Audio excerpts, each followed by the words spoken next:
Bonjour à toutes et à tous. C'est bien rempli aujourd'hui.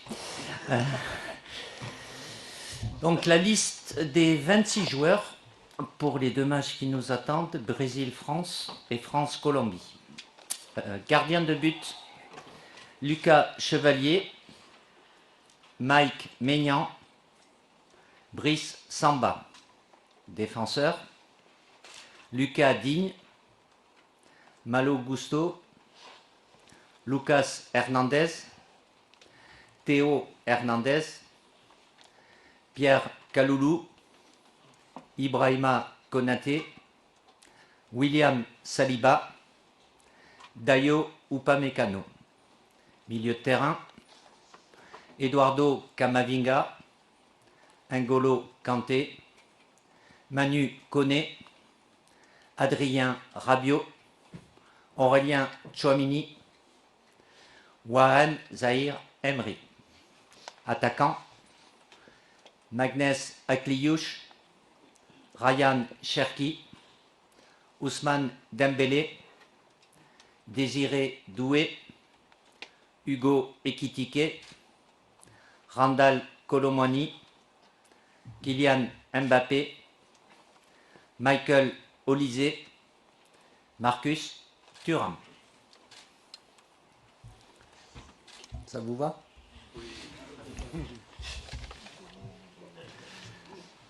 Bonjour Didier, Baptiste Després, Le Figaro. Pourquoi avoir appelé Lucas Chevalier qui joue plus au Paris Saint-Germain et quel sera ton discours envers lui durant le rassemblement? En gros, est-ce que s'il joue pas avec le PSG jusqu'à la fin de saison, il peut aller à la Coupe du Monde ou pas? Ça sera une réflexion que j'aurai à avoir après ce rassemblement. En ce qui concerne Lucas, c'est vrai que son dernier match remonte en janvier, 26 janvier, si je ne me trompe pas. Depuis, il est dans une situation plus compliquée où il n'a pas de temps de jeu. Ça m'est arrivé souvent, pour pas dire très souvent, mais souvent avec des joueurs importants aussi.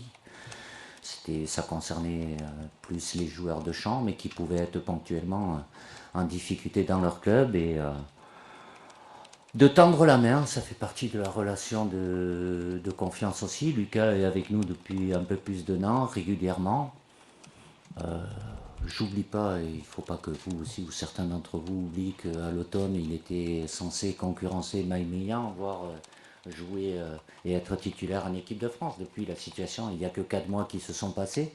C'est pas énorme. Évidemment, cette situation n'est pas idéale pour lui. Je ne vais pas rentrer dans les secrets, mais j'ai échangé avec lui.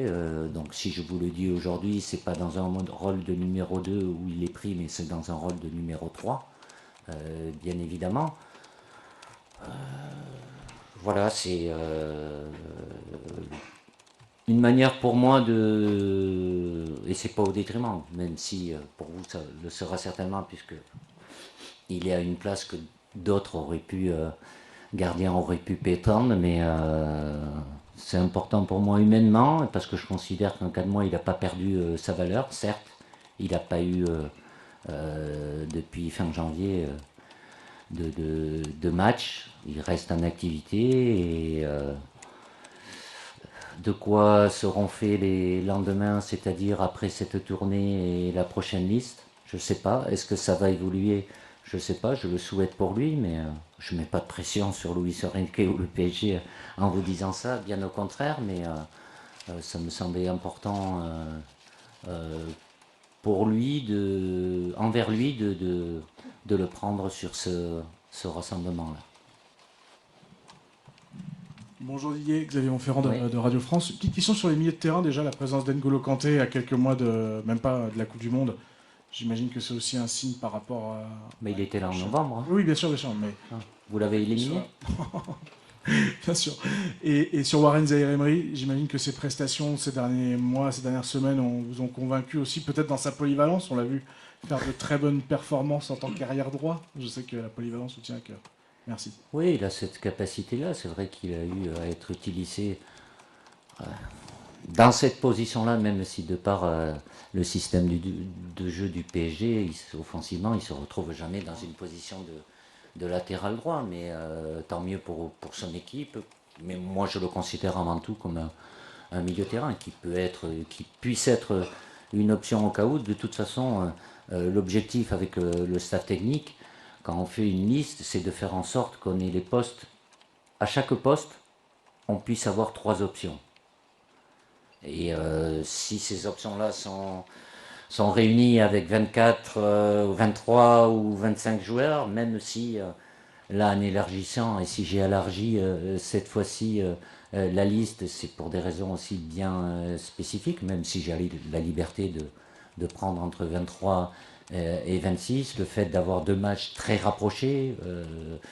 On part mardi, on aura le match jeudi. Il y a des matchs ce week-end. Il y en a eu hier. Bon, il n'y a pas eu de pépin. Je ne sais pas ce qui peut se passer ce week-end. Et de par le peu de temps que nous restons à Clairefontaine entre l'arrivée des joueurs et le départ le mardi matin, c'est plus compliqué aussi de devoir effectuer des changements. Donc, on a fait en sorte d'anticiper et d'avoir, à travers cette liste de 26 joueurs, plusieurs options avec la polyvalence de certains joueurs. Mais pour revenir à Warren, oui, il a eu une période lui aussi un peu moins bien, comme ça arrive à tous les joueurs dans chaque saison, où il est repassé par la case espoir et ça l'a fait du bien. Et puis depuis, il a retrouvé du temps jeu et puis son meilleur niveau, ce qui l'amène à revenir avec nous.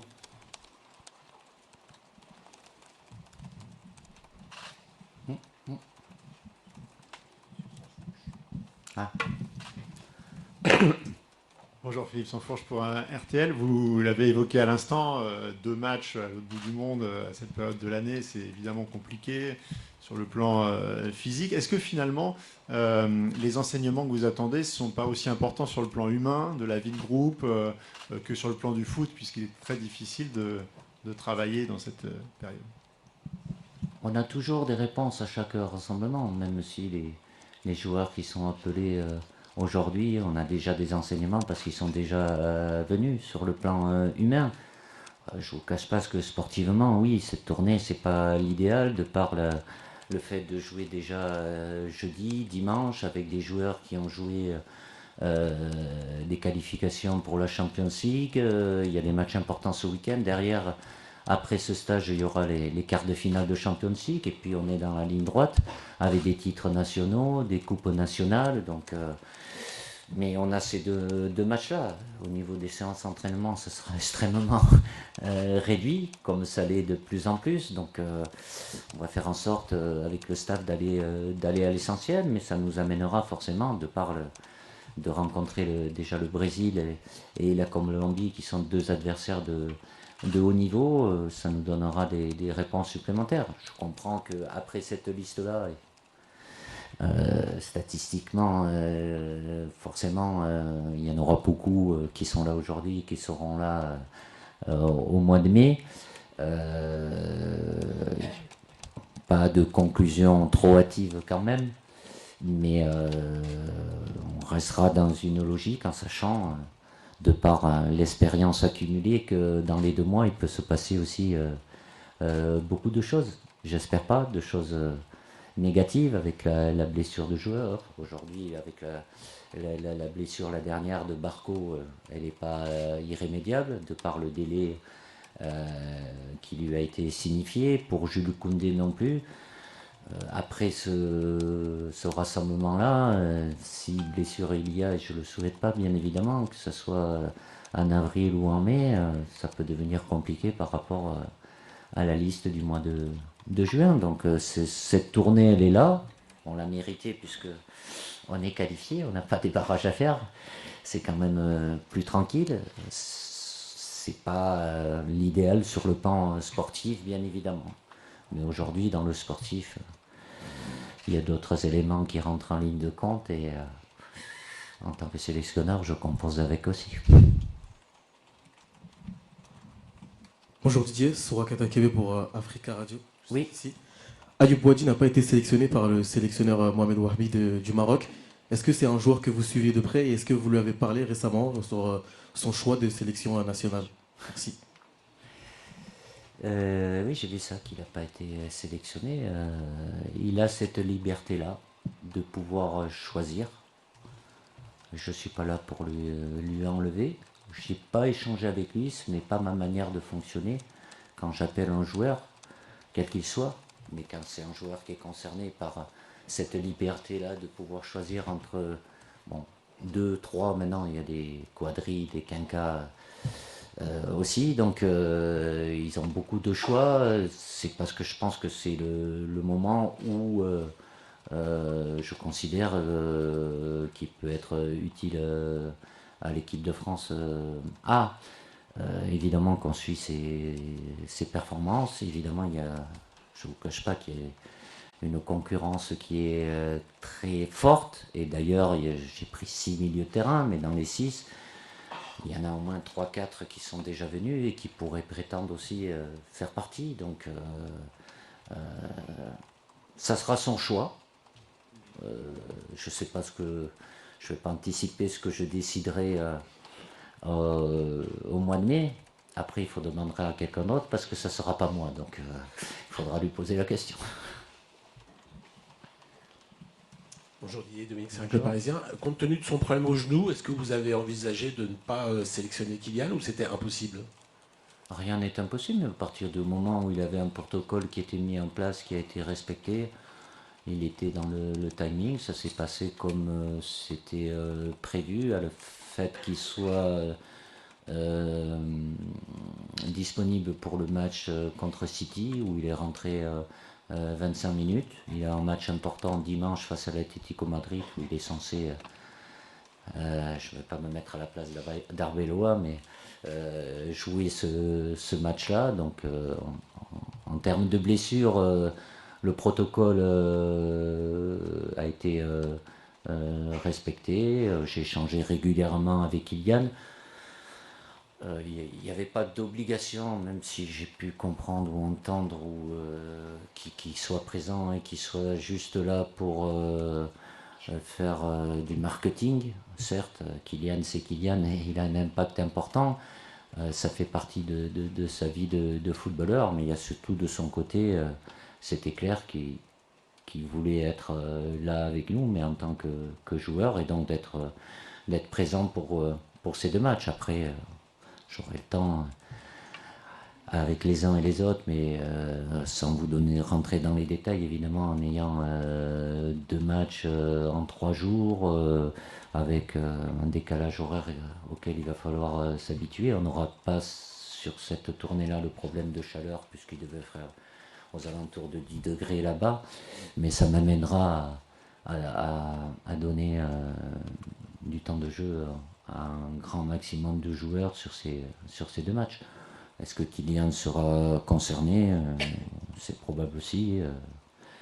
J'aurais déjà, après ce week-end et le match face à l'Atlético Madrid, voir ce qui se passe, son ressenti, et puis après, j'en discuterai avec lui. Bonjour Didier.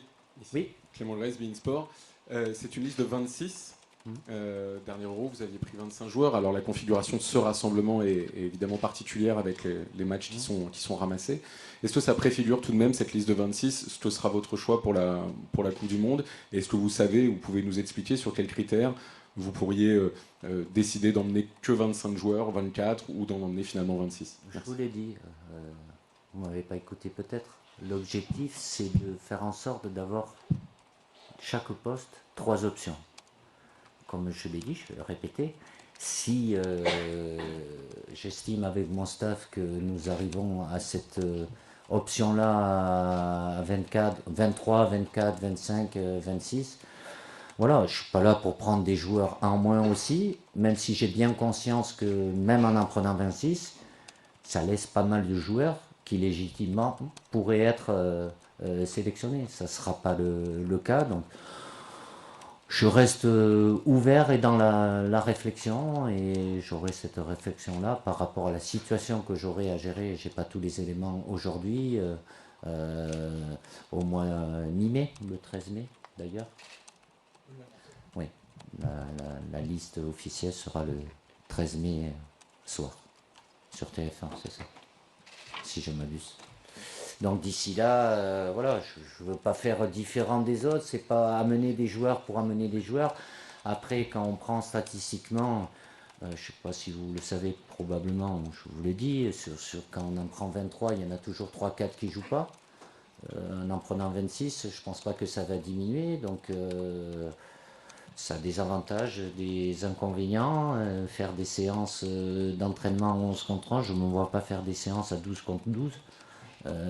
C'est pas le football, à moins que l'UEFA et la FIFA changent les règles. Donc, mais d'un autre côté, voilà, il y a plein d'éléments qui rentrent en ligne de compte. Mais l'objectif numéro un pour moi et pour mon staff, c'est ce que je vous ai dit au départ, le fait d'avoir 3 options. De toute façon, on ne sait jamais. On a été confronté à ça, et heureusement, puisqu'on avait perdu à la Coupe du Monde les 2 arrières gauche, et donc d'avoir ça, si on peut en avoir 4, pourquoi pas, mais à 3 déjà, sauf cataclysme, ça nous laisse quand même pas mal d'options, quoi. Donc la polyvalence des joueurs et d'autres critères. Évidemment, le critère numéro 1, c'est sportif, mais en sachant que vous pouvez avoir au moins 3-4 joueurs qui ne jouent pas, même si ce sont tous des bons gars. Le critère humain d'être ensemble de longues semaines, depuis la préparation, H24 ensemble, forcément c'est aussi des éléments importants dans mes décisions. Bonjour Didier, Giovanni Castelli, la chaîne L'équipe. Je vais parler d'un absent, Bradley Barcola, donc qui était... Il est blessé. Ouais, il est blessé, mais juste par rapport à Bradley, il y a pas mal de gens qui lui ont parfois reproché son inefficacité. À Ousmane aussi. Hein. À pas mal de joueurs, ça arrive parfois. Ça arrive, surtout aux attaquants. Exactement. Il y a des états de forme qui varient. Il était vraiment en pleine confiance, en témoignent ces 2 buts face à Chelsea. Est-ce que là, c'est l'absence d'un titulaire pour vous? Est-ce qu'il avait l'étoffe pour être titulaire sur le côté gauche? Et à quel point il vous apporte des choses, même quand il ne marque pas? Merci. Et la vérité d'aujourd'hui, celle de novembre, Barco a toujours ses qualités, qu'il n'a pas eu l'efficacité qu'il a ces derniers temps, de par ce qu'il fait sur ses derniers matchs avec le PSG, qu'il a la capacité à être un titulaire en équipe de France. Oui, il a déjà été avec nous aussi. Est-ce que c'est au détriment de notre? Il y a eu peut-être le même analyse ou constat fait par rapport à Désiré Doué ou Ousmane Dembélé. Quand il ne marque pas pendant une période, on dit oui, mais bon, il est peu efficace. Voilà, c'est pas. L'important, c'est d'avoir le plus de régularité possible et dans le temps. Mais ça, ce sont encore des jeunes joueurs. Hein. Barco est jeune, Dez est très jeune aussi, Ousmane un peu moins, mais il a mis du temps aussi pour arriver au niveau qui est le sien aujourd'hui. Après, chaque joueur a son propre profil. Barco, au-delà d'être un joueur qui est capable de faire des différences, il a même un danger supplémentaire pour l'adversaire, parce qu'il a la capacité aussi, avec sa vitesse, les 2 options. Balle au pied et éliminé, il sait faire, mais il y a l'option aussi dans l'espace et dans le dos. Donc pour un adversaire, c'est plus compliqué à maîtriser. Qu'il puisse jouer à gauche, à droite, des fois dans l'axe, pour marquer des buts, c'est toujours plus facile quand on est dans l'axe, sur le côté près de la ligne de touche. C'est très difficile. Mais Barco, dans sa panoplie, dans ses qualités, il a ça. Et c'est quelque chose qui est important pour nous et qui peut poser plus de problèmes à l'adversaire. Bonjour Didier, Jean-François Oui. Perez, JDD. Je me permets de sortir un peu du foot quelques instants pour parler Pas de trop, s'il vous plaît, par les temps qui courent. Je ne sais pas où vous allez aller, mais... On va essayer d'y aller. Ouais. Est-ce qu'il va être facile de faire abstraction, vu la situation internationale, pendant ce stage et pendant la Coupe du Monde, de ne pas en parler ou de faire en sorte de ne pas en parler? Est-ce que ça va être facile, vous, en tant que manager, de sensibiliser les joueurs autour de l'importance de rester concentré, focus sur le foot? Et la deuxième question, autour de cette tournée, vous avez passé 72 heures à Washington à peu près. Avez-vous reçu une invitation de la Maison-Blanche pour vous y rendre? Et si c'est le cas ou pas, est-ce que vous êtes prêt à l'honorer? Voilà, merci. Je vais commencer par la fin. Non, je n'ai pas reçu d'invitation. Ce n'est pas moi qui vais la recevoir. Le président, il faut demander en tant que fédération. Mais non, je ne pense pas que c'est le cas. Après, oui, la situation géopolitique aujourd'hui est compliquée. Ce n'est pas pour ça que c'est un sujet tabou, parce qu'on parle de tout, les joueurs entre eux et nous à table.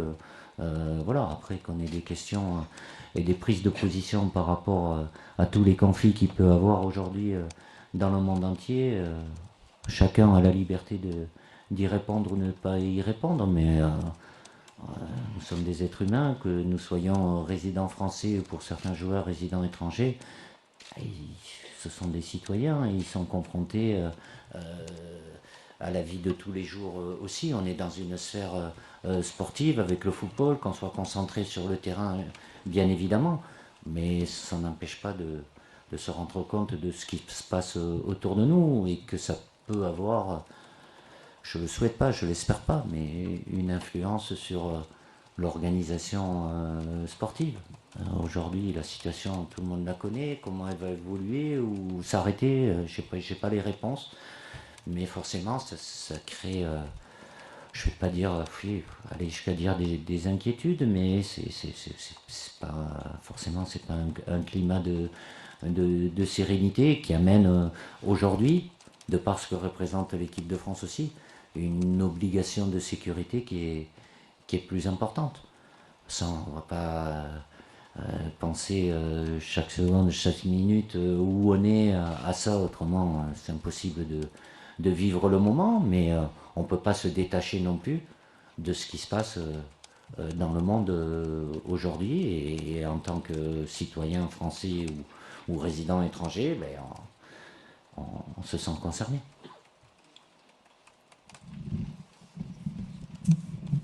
Bonjour, Hugo Delon, journal L'Équipe. L'une des surprises de la liste, c'est la présence de Randal Kolo Muani. Sa dernière sélection, elle remonte à juin dernier. Depuis, il connaît une saison un peu compliquée, 33 matchs, 5 buts seulement. Quel regard déjà vous portez sur sa saison? Est-ce que vous la trouvez aboutie? Et quelle est la logique de sa sélection? Merci. Il a été absent aussi parce qu'il a eu longue blessure. Hein. Quand les joueurs sont blessés, ils ne peuvent pas jouer, quoi. Après, l'efficacité... elle est ce qu'elle est aujourd'hui. Randal, il y a un moment qu'il est avec nous, de par ce qu'il a fait avec nous lorsqu'il a été appelé aussi. Il connaît bien le groupe France, de par les qualités qu'il a, même s'il n'est pas dans la meilleure période de sa carrière. On ne va pas se référer au match d'hier où c'était plutôt positif pour lui. Voilà, comme tout joueur, il peut avoir... des périodes moins bien. Là, je le répète, avec plusieurs blessures qui l'ont éloigné des terrains. Je suis peut-être pas dans votre logique. Moi, je suis dans la mienne par rapport à ce qu'il a fait avec nous. On le connaît bien, ce qu'il est capable de faire. Est-ce qu'il y a de la concurrence? Oui. Est-ce que j'aurais pu prendre d'autres joueurs à sa place? Oui. Après, le fait qu'il puisse occuper plusieurs postes aussi, et qu'il ait à son mérite aussi, et c'est pas ça qui amène forcément le maintien des joueurs, mais ceux qui ont déjà un vécu avec nous, et ce vécu qui est positif, c'est quelque chose qui va plus dans son sens. Bonjour Didier, Arthur Perrault, RMC derrière les caméras. Deux petites questions. Autre nom qui ne figure pas dans cette liste, c'est celui de Mathieu Hudol.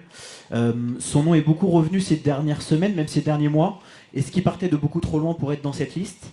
Et deuxième petite question, je sais que vous suivez beaucoup ce qui se passe dans les autres fédérations. Que pensez-vous de la décision de la CAF d'attribuer la CAN au Maroc? Merci beaucoup. Ça y est, les patates chaudes, elles arrivent, quoi. Hein? Ça me manquait. Mathieu Hudol, oui, évidemment, on le suit. Après, je vous laisse libre de faire vos débats, des pour, des contre, à l'image de son équipe à Lens, qui fait une très très bonne saison, et lui en fait partie aussi.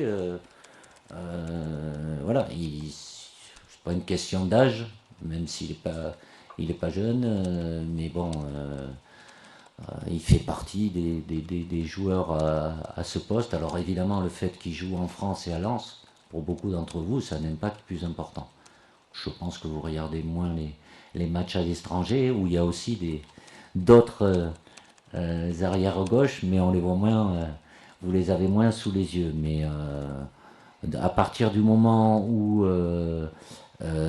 avec Lucas Digne, même s'il a moins de temps de jeu qu'il n'a eu un moment, mais sincèrement, que les joueurs n'enchaînent pas des matchs tous les 3 jours aujourd'hui, je vois pas ça qu'une mauvaise chose par rapport à la saison qui est longue et le fait d'arriver en fin de saison avec le plus de pressure. Mais entre Lucas Digne et Théo Hernandez qui ont l'habitude d'être là, même si leur niveau de performance d'un rassemblement à l'autre, le dernier rassemblement c'était il y a 4 mois, donc ça peut évoluer aussi. C'est 2 joueurs qui ont le niveau international et qui sont habitués d'être avec l'équipe de France. Que la porte puisse s'ouvrir pour Mathieu ou pour d'autres. On est toujours, vous savez, je vous l'ai déjà dit, mais je vous le redis, quand je fais des prélistes avec mon staff, à chaque poste, il y a minimum 5 joueurs. Donc 5 fois 11, ça fait 55.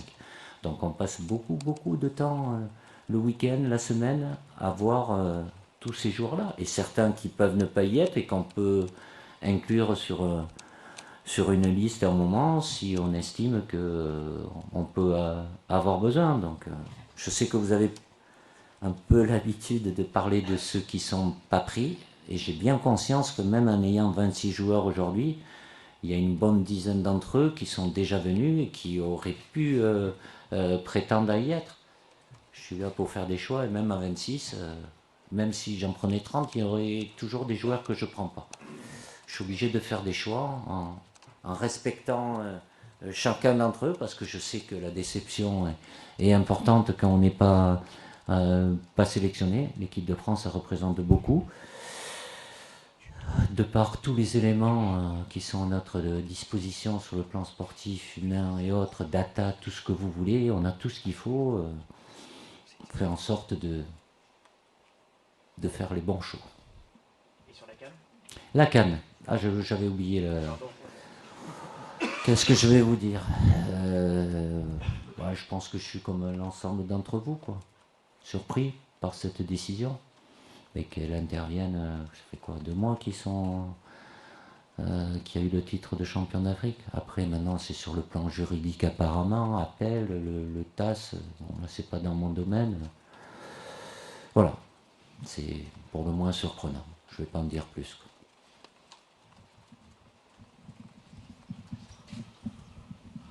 Bonjour, Anthony Clément de l'équipe. Oui. On l'a vu pour le gardien, il n'y a pas de nouvelle tête. Il y a une prime un peu aux anciens. Est-ce que ça veut dire que... Pas de prime. Non. Il n'y a pas de prime à la fédération. C'est connu. Mais est-ce que ça veut dire que la revue d'effectifs elle a déjà été faite? Parce qu'on avait beaucoup parlé de l'ouverture en septembre dernier. Je sais que vous voyez ça comme une répétition générale avant la Coupe du Monde? Oui, c'est une répétition, mais ça n'empêche pas. Et je l'ai dit tout à l'heure, la réflexion, elle est là aujourd'hui. Je l'aurai encore en ce qui concerne Lucas, de par sa situation, et d'autres joueurs aussi. Qu'il y ait une grande majorité de ces 26 qui soient là le 13 mai au soir, oui, heureusement. Autrement, ça voudrait dire que j'ai perdu le ciboulot aujourd'hui pour faire des choix. Mais je peux comprendre que l'aspect nouveauté est quelque chose... Je ne suis pas non plus ultra conservateur, mais sur ce cas-là, Lucas, je vous ai expliqué l'argumentation. Voilà, après, vous pouvez ne pas être d'accord avec moi, ça vous arrive, pas vous spécialement, à d'autres, d'avoir une analyse qui est différente. Mais à certains moments, voilà, de par mon fonctionnement, c'est important pour moi que les joueurs puissent savoir ça, mais c'est pas pour ça qu'ils sont garantis d'être là le 13 mai au soir. À eux, à travers les 2 matchs qu'on aura et les matchs qui vont suivre avec leur club, en écartant évidemment le problème des blessures, mais je vais me reposer les mêmes questions avec le staff technique pour la liste et encore plus, parce que là, aujourd'hui, oui, c'est très bien d'y être, mais être dans la liste définitive le 13 mai au soir, ça aura encore un peu plus d'importance. Donc il n'y a rien qui est figé, ça vous donne des indications. C'est pour ça que je vous ai dit, ne tirez pas des conclusions trop hâtives. Je m'interdis rien et je me laisse toujours la possibilité de réfléchir. Et ce que j'ai décidé aujourd'hui pour ce rassemblement-là, je peux être amené à changer ou prendre une option différente dans 2 mois.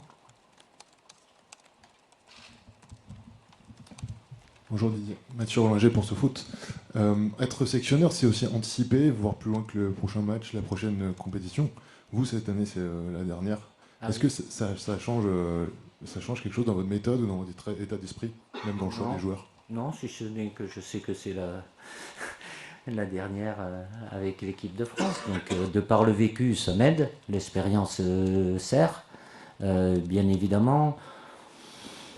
J'ai bien conscience qu'à plusieurs moments, plus on va se rapprocher, que ça sera la dernière fois. Mais je vis pas avec ça, même si je suis humain et j'ai plutôt pas tendance, on peut me le reprocher, à montrer le côté émotionnel. J'ai mes propres sensibilités aussi, mais je me dois de rester sur l'aspect professionnel.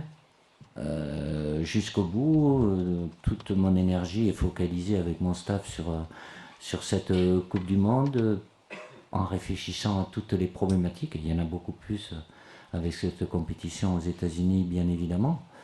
Et on a passé beaucoup d'énergie jusqu'à maintenant, en espérant que la grande partie sera réglée rapidement pour... voilà. Il peut y avoir des impondérables aussi, mais... mon objectif par rapport à l'équipe de France et les échéances, c'est de la maintenir où elle est et de faire en sorte d'aller toujours le plus haut possible. Bonjour monsieur. Pendant votre carrière de joueur, vous avez gagné une Coupe du Monde face au Brésil. Oui. Quel est votre sentiment face au Brésil, face à l'équipe du Brésil? 98, ça remonte. Le Brésil fait toujours partie des grandes nations sur le plan mondial, avec beaucoup de victoires en Coupe du Monde, même s'ils ont perdu en 98, même en 2002, ils ont été champions du monde. Donc beaucoup de grands joueurs, évidemment, avec un sélectionneur que je connais bien, puisque je l'ai eu même peu de temps, mais il était entraîneur à la Juventus de Turin pendant 6 mois, Carlo. Donc voilà, et puis après il avait tout son parcours, et lui aussi des choix difficiles à faire, puisque j'ai vu la liste de 26 qui a été communiquée avec certains joueurs qui ne sont pas là, certains importants, peut-être pas à 100%, je ne sais pas, j'ai pas toutes les données, mais quand la France rencontre le Brésil, c'est toujours un moment particulier. Je sais pour mes joueurs, pour en avoir parlé avec certains d'entre eux, sans vouloir minimiser l'importance de d'autres équipes, mais coach, si on fait une tournée et on joue des équipes de deuxième, troisième, là, bon, c'est le Brésil, donc ça parle à tout le monde, parce que c'est la terre du football aussi, donc voilà, c'est une belle affiche. Après, il y a l'histoire qu'il y a eu, positive pour nous en 98, les autres fois moins, mais voilà, c'est 2 très belles nations, beaucoup de respect, et évidemment que le Brésil fait partie des candidats pour aller chercher ce titre mondial cet été. Donc voilà, ça sera, je pense, une très belle confrontation. Bonjour, Natalia Ruiz pour France 24. Vous allez affronter la Colombie le 29. Je voulais savoir quelle est la vision que vous avez de cette équipe en particulier. Qu'est-ce que ça pourra rapporter aussi aux Bleus de jouer face à cette équipe, et notamment qu'il y a ces 2 attaquants qui font une très belle saison en ce moment en Europe, c'est Luis Diaz et Luis Suarez. Oui, tout à fait. Vous citez que les 2, mais il y a d'autres très bons joueurs aussi, non? La Colombie, même si c'est pas les dénigrer de ma part par rapport au Brésil, c'est peut-être un ton au-dessus au niveau de l'image médiatique, mais ça fait partie des très bonnes équipes sud-américaines qui a l'habitude de se qualifier pour toutes les Coupes du Monde. Donc c'est avec plaisir de les rencontrer, beaucoup de respect aussi, parce qu'ils ont beaucoup de joueurs qui jouent en Europe et qui sont d'un très très bon niveau. Donc c'est pas sous-estimer la Colombie, même si on commence par le Brésil, mais en 3 jours on va avoir 2 très très bonnes équipes sud-américaines. Donc c'est le but aussi, plutôt que de faire certains matchs amicaux qui ne serviraient pas forcément à grand chose. Là, de par l'adversité et la qualité de nos adversaires, on sera amené à avoir des problèmes à gérer. J'espère pas trop, mais de par la qualité de ces 2 joueurs et beaucoup d'autres, forcément, ça montre le niveau de cette équipe de Colombie.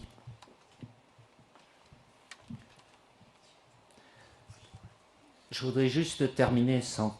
Ah, il y a encore une question? Pardon. Ah. Juste une petite dernière, Didier. Vraiment, hein. Oui, pour rebondir. Vous avez une émotion particulière en rentrant dans cette salle pour votre dernière liste à la Fédé? Je vais finir là-dessus. Eh ben, je vous laisse finir. Oui, bon, je ne vais pas faire le sentimental, mais je suis humain quand même, donc j'ai bien conscience qu'aujourd'hui, c'est la dernière fois que je m'exprimerai ici, dans cet amphithéâtre de la Fédération, puisque la dernière liste, ça sera chez TF1, donc c'est un moment particulier. Je voudrais surtout remercier l'ensemble des salariés de la Fédération, depuis 14 ans qui me supportent, et quand on dit supporter, ça peut avoir deux sens, mais eux m'ont vraiment supporté, donc les remercier pour leur bienveillance, leur attention aussi, et une autre partie qui est importante, c'est surtout d'avoir fait chacune et chacun, parce qu'il y a beaucoup de femmes à la fédération aussi, d'avoir tout fait pour mettre l'équipe de France dans les meilleures conditions. Donc, je les remercie. À vous, je ne vous remercie pas parce que je vous vois le 13, donc, mais je vous ferai peut-être un petit mot le 13 aussi. Merci. Merci.